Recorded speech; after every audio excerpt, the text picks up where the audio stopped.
It's said that life is a journey best traveled with friends. Along the way are adventures and misadventures.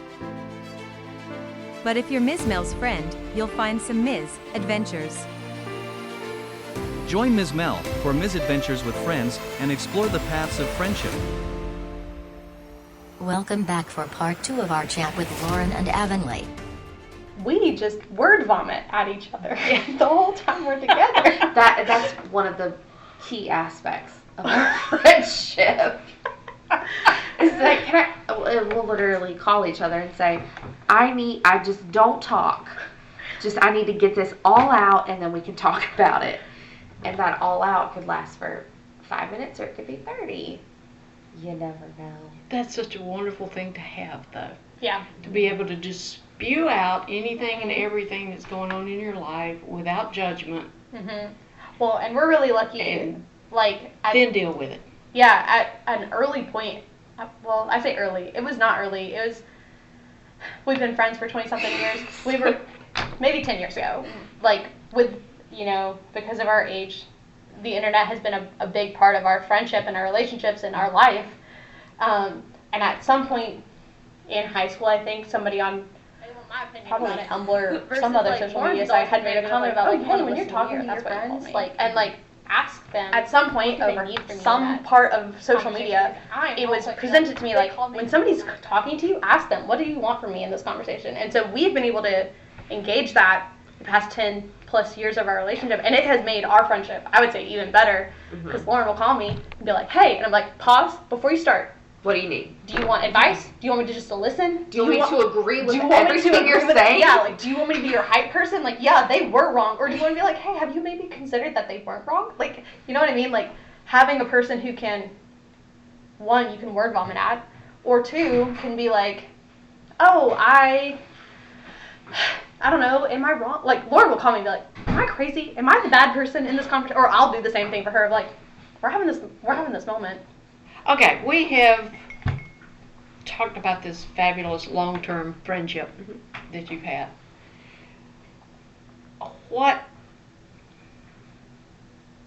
How do short-term friendships work in your life?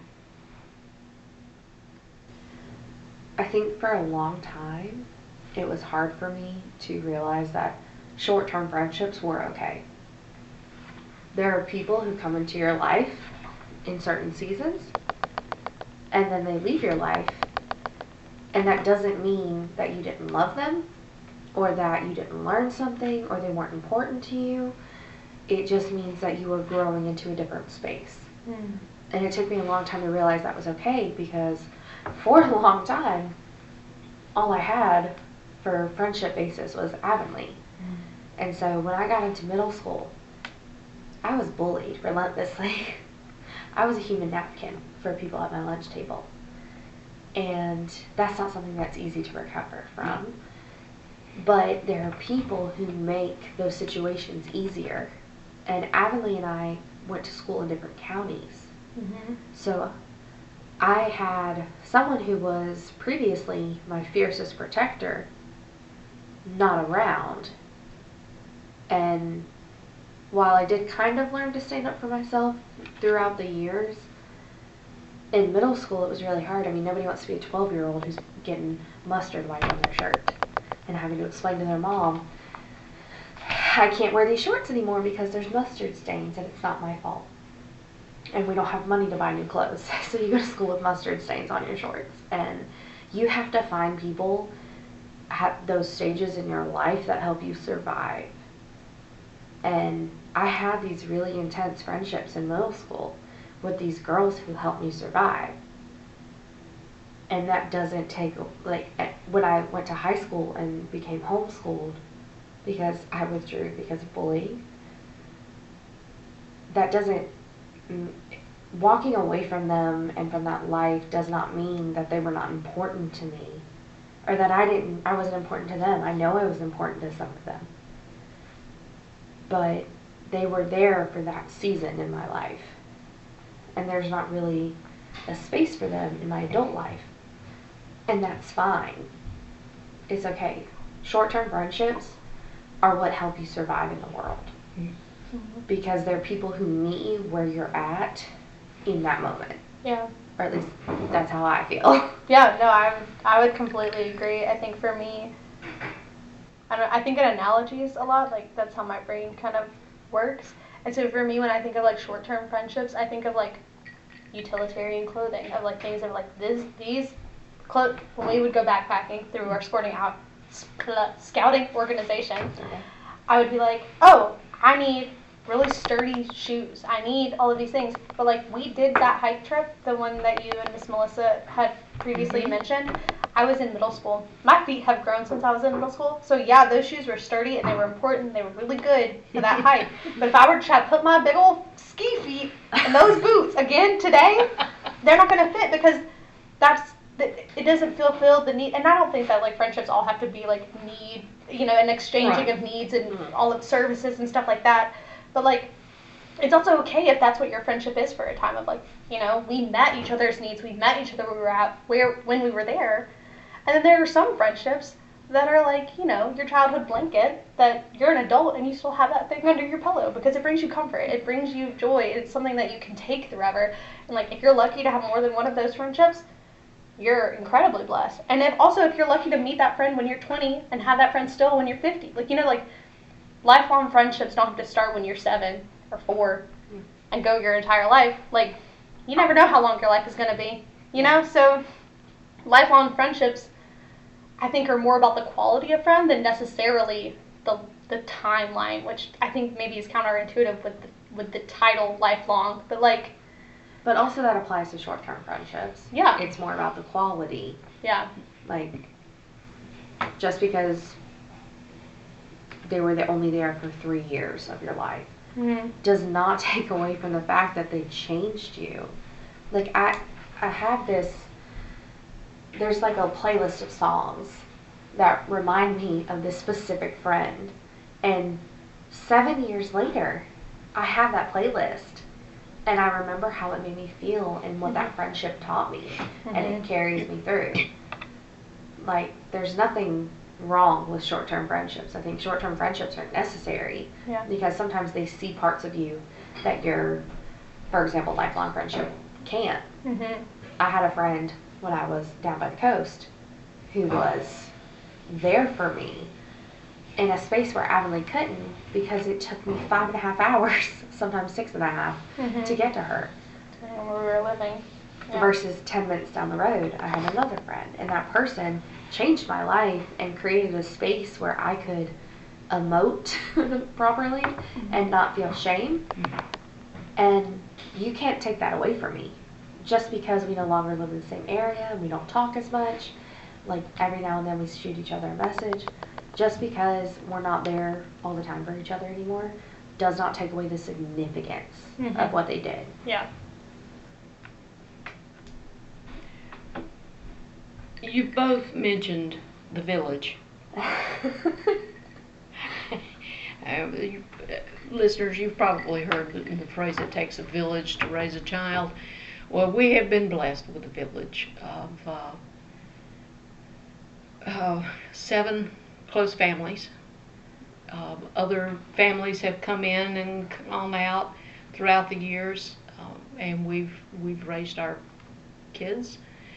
Not just our girls, because we were working with the girls in this organization we were in, but also we included the boys in there too. And we've known a lot about each other's children as you all have grown up. Here's a question. Should parents be aware of their child's friendships? Do you want to go first, or do you want me to go first? I'll go first because I have less to say about this particular thing, and I feel like you have an abundance. I have some feelings. Yes. My stance, and this is something funny, we've never actually discussed this between each other, so this will be interesting. Yeah. There's 21 years of friendship, and you can still learn stuff. I think yes, because when you're a teenager, and as my psychology professor in college once said, he said, when you're a teenager, you've got all these hormones going everywhere, and it's not just the inappropriate hormones, you've got just craziness going on in your brain, and you're trying to become an adult, and you have no idea what you're doing. And just because other people have done it doesn't mean you know. There's no map. You just have to live it and figure it out. And when you're in middle school and high school, there are certain parts of you that you have to figure out, and they're brought out by the people around you. And I think it's beneficial to the parents and to the kid to know who their friendships are, because if you know who they're friends with, you know where parts of your child are coming from.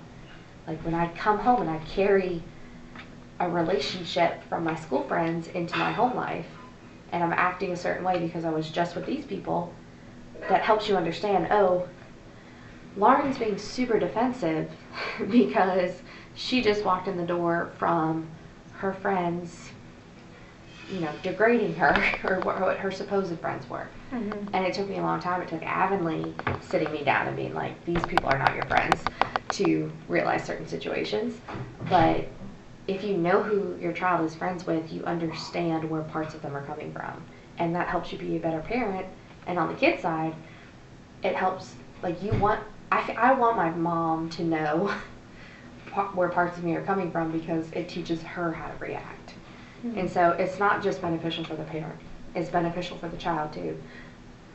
And if you're hiding your friendship from your parents, it's because you don't think that's a good friendship. Mm-hmm. And that's something that you have to look at for yourself. Mm-hmm. So my stance is 100% yes. My stance is like 85% yes. Okay. Here's my thing. It's like, you and I were very lucky to have families that actually cared about us. But I know from people that I was raised with that their parents were not a safe space for them. So we're very lucky that both of us, our parents are safe spaces for us, and also the rest of our village parents are safe spaces for us. I would say, I would agree with what you said about knowing your children's friends gives you context. For me, the rub came with I did not feel like I could safely tell my mom something without knowing that Miz Mel was going to know about it. You know what I mean? Where it's not necessarily that I want to keep things from you, but you're more of an aunt than a mom for me. You know what I mean? Where it's I love you and I want you to know things about my life, but for me, it did put a little bit of a. It's not that it wasn't my parents knowing my friendships. It was the fact that all of my friends were also, their parents were my parents' friends. And so I could not have a conversation with Lauren that I knew she would talk about with her mom without also knowing that I needed to talk about it with my mom before Miss Brittany talked about it with my mom. That's fair. Yeah. You know what I mean? It was a lot of circular conversations happening. Right. And if I wanted my opinion to be the one that was heard, then I had to be the first one to voice that opinion before it could be clouded in context, into different boxes. And so I think, for me, I don't have kids, so I can only talk about it from the child perspective. Mm-hmm. But I would say to parents that are listening, definitely be aware of your kids' friends. And if you are lucky enough to be friends with the parents of your kids' friends, protect your child's privacy. Right. You know what I mean? I didn't need, and I'm not talking about it, I don't, and maybe it'll come across bitter, but at this point in my life, I'm not bitter about it anymore, but there was a point in my life where I might have brought something up with my mom, and then one of the other moms in the village would come up and talk to me about it, because they were just trying to give me advice. I know that, I'm fully aware that all of it was always out of best intentions for me, mm-hmm. and love and growth and all those things. But that doesn't change that when I'm 14, and my other friend's mom comes up and is like, hey, I heard you've been struggling with this thought, or you know what to do with that, or you've been having questions about this. I understand now on the adult side of being maybe as a parent being my kid brought this up and I don't know what to do. Yeah. Can you help me? Yeah. But I think there's a level of confidentiality that there needs to be an understanding, both when a child is aware enough that this could happen. Yeah. That they say, hey mom, let's keep this between us. Same thing with mom. Mm-hmm. Mom needs to say, yeah, is it okay if I share this with, yeah, the village? Yeah, or even to seek their advice on things like that. Yeah. I understand, because I yeah. I could not have any secrets. I quit talking to my mom about anything because it was out there. Yeah. Or, you know, even if my mom, like, hadn't asked my permission to ask the other moms for advice, even if she had just been like, I was talking to my friends about something that I was going through, like, my emotions, opinions, feelings about what we were talking, like, you know, like, maybe even it wasn't necessarily about me, but, like, then telling your friends, hey, I'm coming to, you know, pretending I'm my mom right here, and be like, hey, Mel, like, I'm talking to you about something that Avonlea's going through, what's your advice? And then being like, hey, I want to take your advice and tell it to Avonlea versus, like, you telling your advice to Avonlea. Yeah. Like, you know, like, there's just... And that wasn't always made clear. That wasn't always made clear. And I would say, like, the benefits and, like, the incredible, what's the word I'm thinking of that isn't benefits, but is benefits? I don't know, pluses of, like, being raised in this village, of, like, you know, like, the good experience. Yeah, they so far outweigh, like, those frustrations of being like, God, I just wish that, like, maybe, you know, my mom had been the one to tell me this instead of Miss Brittany, or, you know, like, having that conversation of being like, okay, you know, talking to my mom and be like, please don't tell this to the divas. Like, please, can this just be between us? Because, like, I'm feeling sensitive about whatever this is. And, like, if I said, you know, Mom, don't tell this to the divas, then she didn't. But I think as a child, I didn't feel like I should have to tell my mom, don't talk about this with your friends. But, like, now as an adult, you know, if somebody tells me something, the first person I want to talk about it with is, like, my husband and Lauren. And I'm like, what is y'all's opinion? Like, somebody else asked me for my opinion. What do y'all think I should tell them my opinion is? So I think what you and I are both on the same page about is that communication with your child is very important. That even if they don't feel like they can communicate with you at the time, you are communicating to them. You have your friends, and I understand that. You have things going on in your life, and I want to know about them, but making sure that your child knows that you're a safe place. Yeah, because I think even if I wanted to tell my mom something and then I found out later, she told Debbie, you know, that stresses me out. But when I was a kid, I still knew that I could go to my mom about anything. Yeah. I definitely think, you know, as a parent, the responsibility of any type of healthy communication falls to you as the parent. It is not your child's responsibility. Because a 13-year-old doesn't know anything about healthy communication. Right. Exactly. And there needs to be an element of grace and forgiveness for us parents, too. 100%. Like, because now, as an adult, I'm like, oh, I completely understand when my mom was blabbing my business to everybody, because my business was crazy. You were the oldest girl, you know, and so your mom was dealing with things that she hadn't dealt with before. You know, I was the oldest girl of the oldest daughter. Like, you were the only girl, Lauren, and so your mom was dealing with I don't know if you and your daughter had this problem, but my mom and I stood in a Walmart parking lot across sides of the car yelling at each other. And at one point I said, you know what? Sometimes I think you forget what it was like to be 17. And she said, and you know what? You have no idea what it's like to be 40 years old. Yeah. And we stood at each other and we looked across the car and we were like... It was like a dawning of, like, we both need to have grace for each other. Exactly. Like your mom has never had a 14-year-old girl or a 17-year-old girl before. Yeah. She's doing her best with your craziness. Yeah, and but also, my mom has 3 daughters, okay? I am the oldest, so, like, at any point, I was the first time she was experiencing this. But even my youngest sister, you can attest, every kid is completely different. Right? You can raise... My mom tried to use the exact same discipline ground rules for all of us at the beginning and realized real quick that you got to differentiate because each kid responds differently. So, you know, she and I could have a sit-down conversation. That with one of my sisters would have been a screaming match. That with one of my sisters didn't even need to be brought up. You know what I mean? Like, it's just, each kid is different. And so, yes, I do believe that parents should be, if not involved, aware. But I think their level of awareness is a direct correlation to how open and honest they have taught their kids they can be. You know? Yeah, because if you know that you're going to tell your parents something and they're going to fly off the handle, I'm not going to tell you. Why would I tell you that? I'm 13 years old. I'm scared of you. Yeah. That doesn't make any sense. Yeah. Versus I know that I can tell my mom, I was 18 years old. I had a boyfriend who smoked pipe. 18, legally okay to smoke pipe. I tried one puff. I didn't like it.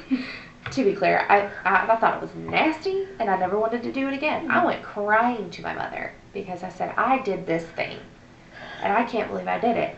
And she held my hand and said, first of all, you're 18. It's okay legally for you to do this thing if you want to try it.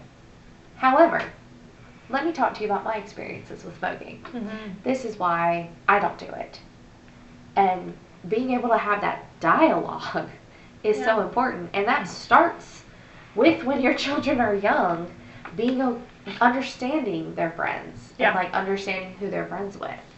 Because I don't want to talk about my friend Brad, who, you know, we grew up in church, but his family grew up atheist. Why would I want to tell you about Brad if you're going to tell me Brad's family is not somebody you can be around? Like, there's these weird lines that you have to figure out as a parent what you want to do and what you want to open your children to, including those conversations. Well, and it's wild because like we've talked about this whole episode of like we were raised so together that there are like parts of my childhood that like I know these are you know, parenting lessons that I learned from Miss Brittany, who is Lauren's mom. Like when I talk about the village, I don't say, you know, it gets too verbose to be like, you know, people who are like not related to you, but they're like family, like y'all are all just aunts, cousins. I got a million aunts and uncles. I got a million cousins. Because it takes so much less time to just say aunt, cousin, uncle, than it does to be like, they weren't my uncle, but we if were my dad wasn't around, that was the person I went to. Yeah. But also, they taught me, they raised me. Yeah. Like we were all raised together, and so like, for me, it's interesting, obviously growing up, of like watching the dynamics of our parents. You know, how for a portion of the time of like, you know, that scouting organization, my mom like inherently just fell into the leadership role. She is the oldest daughter. That is her line in the birth line. And there are so many things that like, even now as an adult, she's like, I didn't necessarily want to have to be the leader, but like there was an opening and it needed filled, so that's what I did. And like seeing the dynamics between all of our parents and seeing how we either mirrored them or go the exact opposite. You know what I mean? Like, I feel like when it comes to like parent-child relationships, you're like, I'm either like mirror or polar opposite. You know what I mean? Like we're magnets or we're magnets. I don't know. Like we're South and North Pole or we're North and North Pole. Like, you know. So that brings up the counter to that question of should parents be aware of your kids' friends? Should you be aware of your parents' friendships? Oh, I think 100%. Because the experiences that you have do teach you how to be an adult, but also what teaches you how to be an adult are the adults in your life. Yeah. So it's important to me that sometimes I couldn't talk to my mom about some things just because there's a barrier in your brain that says mom. But I had Debbie, Mel, Melissa, all of these people who were like moms, but weren't my mom, that I could talk to about things that I could talk to my mom about. Yeah. And there's like it created that safe space. Yeah.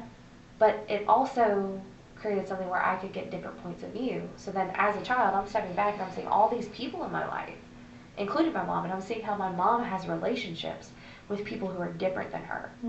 And that is so important when you're an adult, to have relationships with people who are different from you, because you cannot grow if you're just hanging out with carbon copies of yourself. Yeah. Well, and I think as a kid, like the biggest portion of being a parent or being a child is like everything that I know, believe, think comes from the lens and the box of how I was raised. And that is a direct reflection of like the life that my parents lived in front of me. Because parents are teaching their children how to be human beings, not just good people, but like genuinely, like how do you be a human being? Potty training, like all of these things. Like what does it take to be a human being in the society that we live in the belief system that we hold, all of these things.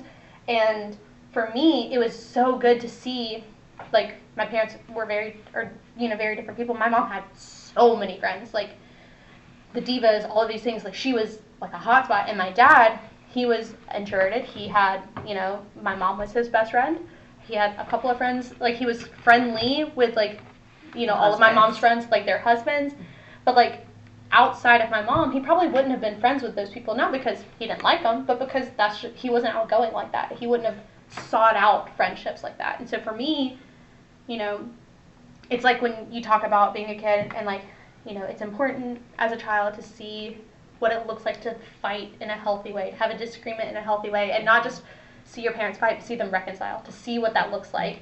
And I think for me, I was lucky enough to see my mom have disagreements with her friends and then reconcile. And at the same time, I feel like my parents did a very good job of being like, this is grown folk business, this is kid business. This is what about the grown folk business that kids are allowed to know about. You know, like my mom can be like, we're doing camp stuff, and you know, you don't need to know you don't need to see me and Miz Mel, or specifically Debbie and Brittany, arguing over food supply. Miz Mel and Debbie argued too. Yeah, over curriculum. And yes. I mean, I mean, like, okay, how much do we want to focus on badge work, or how much do we want to focus on friendship and community? Right, you know what I mean? right. Like those kind of things. But like my mom could be like, oh, you know, like Mel and I are disagreeing about this, but it's fine. Like we'll work it out. Yeah, we're gonna work it out. And Yeah. when camp came around, Mom and Miss Mel always on the same page because they had done the work. Right, they had done the work, and like I don't know, I feel like at least the way that we were raised, like parents, they talk about like presenting the united front to their kids, and like you guys did that at camp, especially, of being like, we can have disagreements in the leader cabin, and that's where we'll handle it.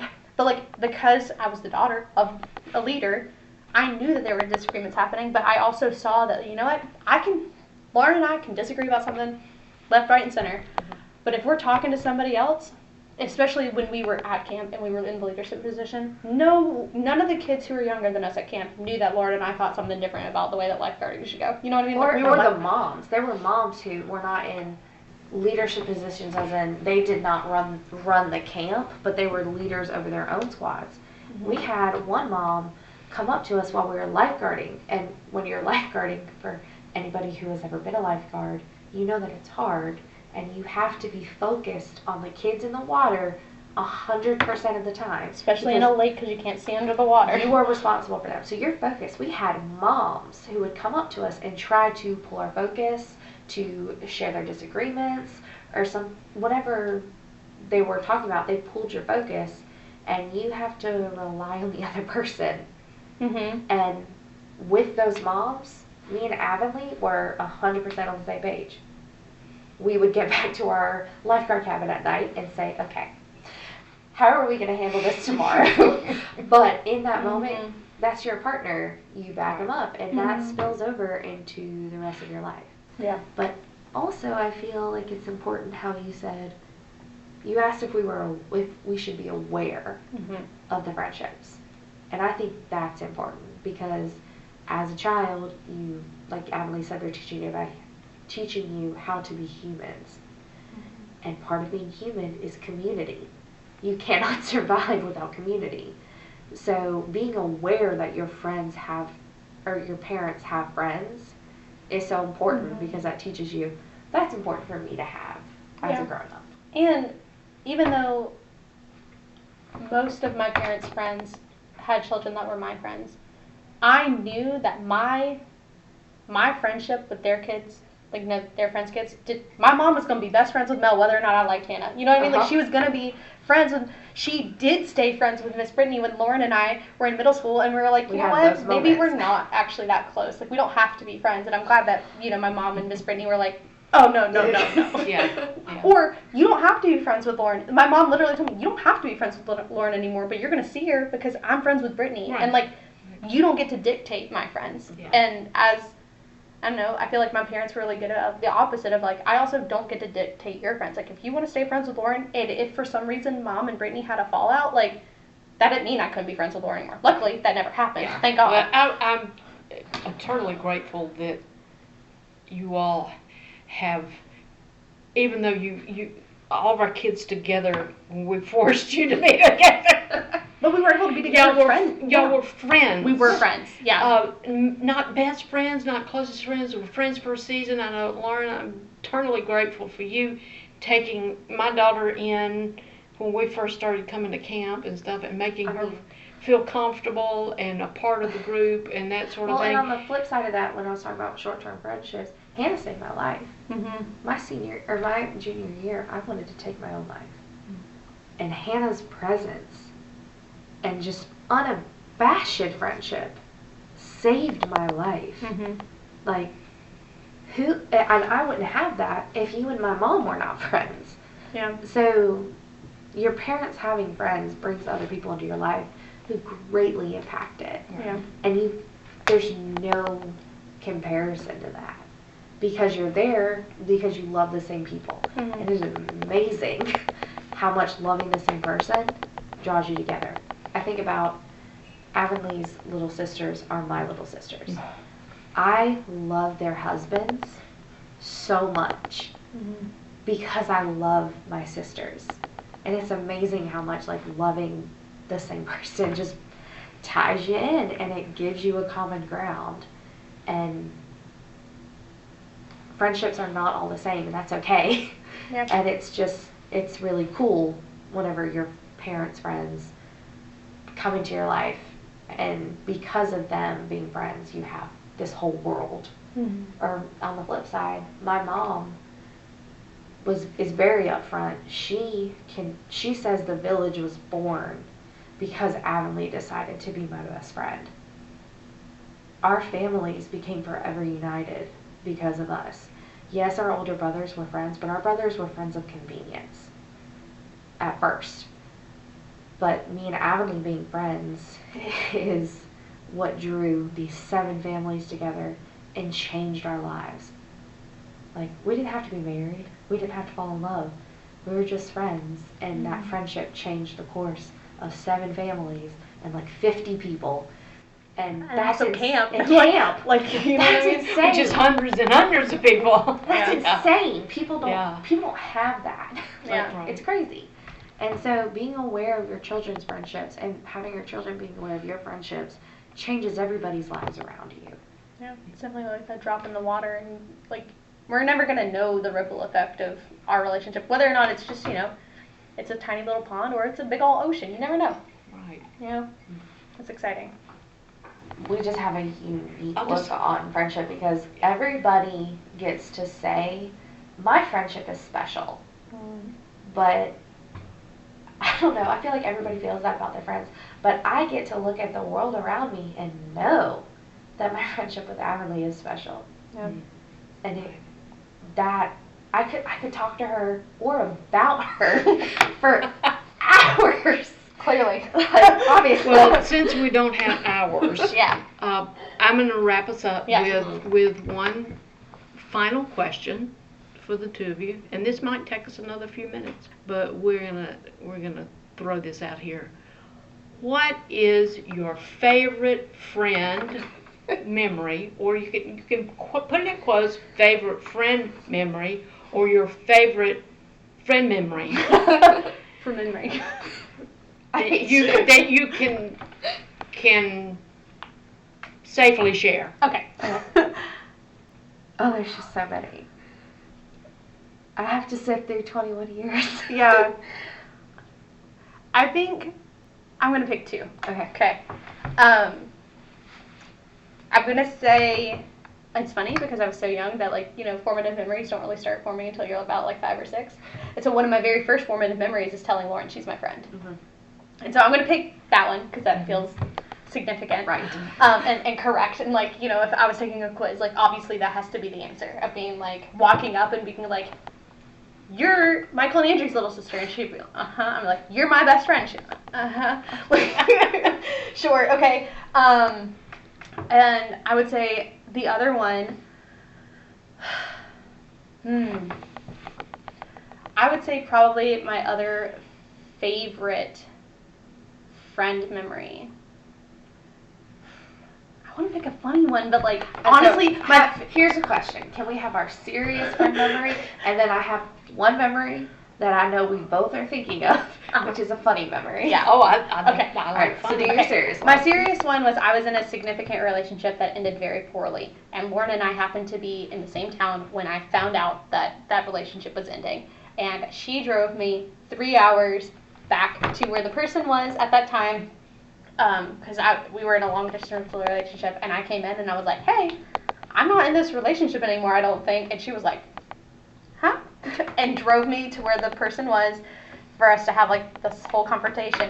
And I was alternating between sobbing hysterically and total silence. And I don't know a single other person who would have been able to sit in those 20-minute long moments of total silence and then not react when I started sobbing hysterically. And Lauren just, it was like 10:30 at night, just white-knuckled, silently, being like, you're going to make it through this. You're going to be okay. Like, this is the crappiest thing that you've ever had to go through at this point. And up until that point, it was the crappiest. And then Lauren, you know, the past year with my dad being sick, was here. And, like, we talk all the time about, like, how we're not friends, we're sisters. But, like, there was several months in between when Lauren was able to be in our hometown and be the main caregiver for my dad, so my mom could go back to work before I had moved back, because I was in Atlanta at the time, or I was not in town at the time, and before I was able to move back to help, and she was here. And not that anybody in the village wouldn't have done it had it been asked, but Lauren wasn't asked, and she was just like, I'm coming, and I'm here, and I'm doing it. So I think that's probably my favorite serious memory. My favorite not serious memory is there was a point in time when somebody, I knew it. We were little kids, we were in children's church, so we were in elementary school, and somebody said something very unkind to me. I'll say out loud what it is. I was 7, and this other 7-year-old girl in children's church looked at me in my face and said, "You're fat and ugly, and I don't like you." Avidly took personal offense. I chased this little girl around the church playground Like a cat and a mouse. and I tackled her to the ground and proceeded to not do very Christian. I wouldn't known that I was not in charge of No, children's no, ministry no. at that point. No, at that point you were not in charge of children's ministry. I think you showed up like a year later. And I, you know, started hitting this little girl, and I was like, you don't talk to people like that. We're not ugly to people like that, while proceeding to be very ugly myself, you know, physically hitting this other child. And my mom got called out of children's church, and she said, what happened? I said, well, she was bullying Lauren. And my mom was like, all right, let's go. And just took me and Lauren to get ice cream. Yes. There you go. Case closed. Yeah, so maybe you don't have to share that one, because that's probably not, you know, the right values. I think it should be out in the world, because even at 7 years old, we'd only been friends for 3 years, 2 years. Yeah. And I've never had anybody in my life who defends me the way that Avonlea does. Even against yourself. Even against myself, because I'll say things about myself. And Avonlea one time stopped a car and said, "You do not get to talk about the person that I love most like that." And who has that in their life? But my favorite memory is so funny because Avonlea and I had a very similar situation with our relationships ending, where her partner was unfaithful. My partner was unfaithful. And so at the time when Avonlea's partner, you know, broke her heart, we were at school, and I drove her back home to have this. But when I found out, I was alone, and I had been alone for so long. In that town, I always felt like so alone. And when I found out, I immediately packed a suitcase and I put it in the car. And as I said before, when I left my partner, I called Avonlea. And there was one point, I think, between the South Carolina coast and our hometown, it was like Orangeburg or Columbia or something like that, but it was pretty halfway point. I had slowed down and I was getting off the exit, and I said, I don't know that I can do this because nobody will ever love me again. If I leave him, I will never find somebody to love me enough. And Avonlea said, I will always love you enough. And at that point, we've been friends for 20 years, and you just can't put a name or a price onto when your life is falling apart and you think this is the end, I have nothing after this. And you have a person who comes along and says, I will love you through this, and you will survive because I love you. That's insane. And that will forever be my favorite memory, because that shows what kind of person Avonlea is. She is just a friend that just shows up and shows out. She does whatever it has to be there for you.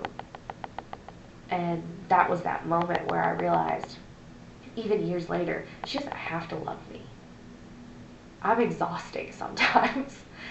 And I don't take things at face value, but when she said that to me, I knew 100% that she was being honest. And I said, I can do this because Avonlea will love me through it. And I'll never have anything like that. Or I'll never marry until I find somebody else like that. You know, to bring it full circle. Like, and when I'm 60, 70, 80, when I'm on my deathbed, what I'm going to be thinking about is when I thought my life was over, Avonlea gave me a reason to keep going. And you can't replace that.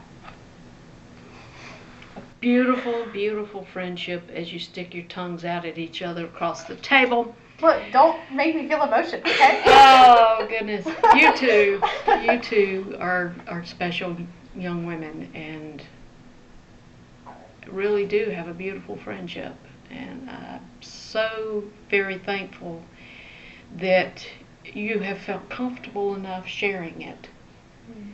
So that other people will not be jealous. Don't be jealous of their friendship. Their friendship has been a lot of work. Mm-hmm. And it's had a lot of ups, it's had a lot of downs. We're not easy people. No, you're not easy people. But know that friendships like this are worth the effort. Yeah. Friendships like this take work, they take perseverance, they take resourcefulness, they take respect, and all those things. Responsibility. Yeah, but we have to really put faith in one another.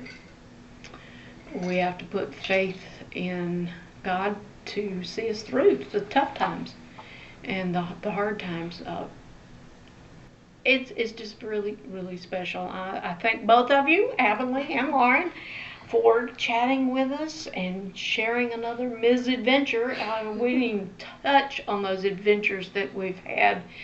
Walking up and down trails with, Lauren with a garbage bag full of stuff on her I'm so backpack. sorry. I have to share that specific memory for Okay. anybody who knows me. Lauren is a very clumsy woman. That is me. But when I was 15, I was still very clumsy. And we were hiking, as Miz Mel said, I had a giant trash bag on the back of my hiking or backpacking trip. And it was on my back, and it was very top heavy, and Miz Mel tried so hard to get me to not bring that specific sleeping bag covered in a trash bag because it was so heavy. And I still did it. And at one point, I was really tired. We'd gone 13 miles in one day. I was exhausted. And my foot slipped, and I fell off the side of a mountain. And Ashley, who predictably was at my side, and also stubborn as anything, like a mule, stubborn as a mule, said, "Oh no," and reached out and grabbed me by the backpack and lifted me back up on the mountain so I didn't fall to my death. You're talking about like moms lifting cars off of babies. Like that was me pulling Lauren back up. Not because she was in it, because her backpack was a monster. So whatever you do, find a friend who will pull you off the side of a mountain. There you go. Oh, goodness. Thank you so Yeah. much for letting us just word vomit at each Oh, other. yeah. We're this is just another Ms. Adventure. And I appreciate what you've shared, your wisdom for your age, your insights into friendship. Thank you, friends, for being with us, friends old and new, for journeying with us on another little trip.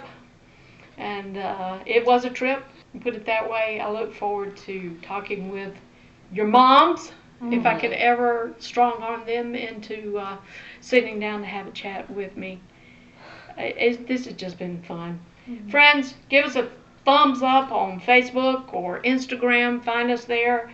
Now, commission is to go out and make a friend and be a friend and work hard at keeping those friendships going. Thanks, ladies. I appreciate it. We'll Thank see you. ya. Bye. Bye. But friendship is precious, not only in the shade, but in the sunshine of life. And thanks to a benevolent arrangement, the greater part of life is sunshine. Thomas Jefferson. Misadventures with Friends is a production of Depot Street Studios and Rocket 88 Broadcasting. Music is from Storyblocks.com.